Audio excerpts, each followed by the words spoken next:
Hello and welcome. मैं हूं ज्योति। आप देख रहे हैं चुनावी समर, जहां पर एक और ताजा अपडेट के साथ हम हाजिर हैं। मायावती बसपा के बड़े बड़े चेहरों को करेंगी प्रमोट। मायावती ने मध्य प्रदेश में बिगाड़ा कांग्रेस का खेल। जैसे कि हम जानते हैं कि आलोचकों का ये कहना है कि कांग्रेस एक ऐसी पार्टी है जिसने बसपा को बार बार धोखा देने का काम किया है, जबकि मायावती ने मुश्किल समय में हमेशा कांग्रेस का साथ दिया ताकि राज्य भाजपा के तानाशाही से बच सके। लेकिन कहा जाता है कि जिसकी फितरत में ही धोखा करना शामिल हो, उनसे भरोसे की उम्मीद करना बेकार है।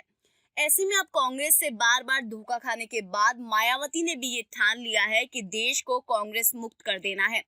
इसी कड़ी में बसपा सुप्रीमो ने मध्य प्रदेश में कांग्रेस का ऐसा खेल बिगाड़ा कि पार्टी की सत्ता में पहुंचने की उम्मीदें पूरे तरीके से खत्म हो गई। आपको बता दें कि मध्य प्रदेश विधानसभा उपचुनाव में वैसे तो असली मुकाबला भाजपा में था, लेकिन इस महाभारत में दो सबसे बड़े किरदार थे, ज्योतिरादित्य सिंधिया और बहुजन समाज पार्टी के उम्मीदवार, क्योंकि इन्हीं दोनों पर राज्य का राजनीतिक भविष्य निर्भर कर रहा है। ऐसे में नेताओं के बीच सियासी कद की लड़ाई में कांग्रेस ने पहले सिंधिया को खोया और फिर जिद में बसपा से भी दूरी बना ली, और जिसका नतीजा सबके सामने आया। दरअसल बसपा ने कांग्रेस के वोटों पर ऐसा डाला कि पार्टी 5 सीटों पर बीएसपी के कारण हार गई। यानी कि अगर कांग्रेस बसपा के साथ मिलकर लड़ती तो 5 सीटों पर परिणाम पलट सकता था। ऐसी स्थिति में भाजपा और कांग्रेस गठबंधन 14-14 सीट जीतकर बराबरी पर रह सकते थे।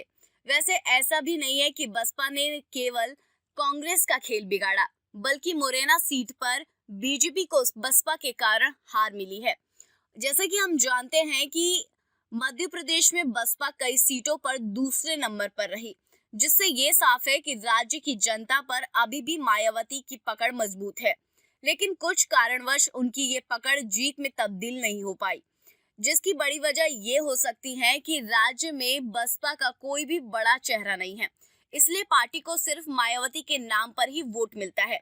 इससे शायद बसपा को सभी राज्यों में नुकसान कर रहा है।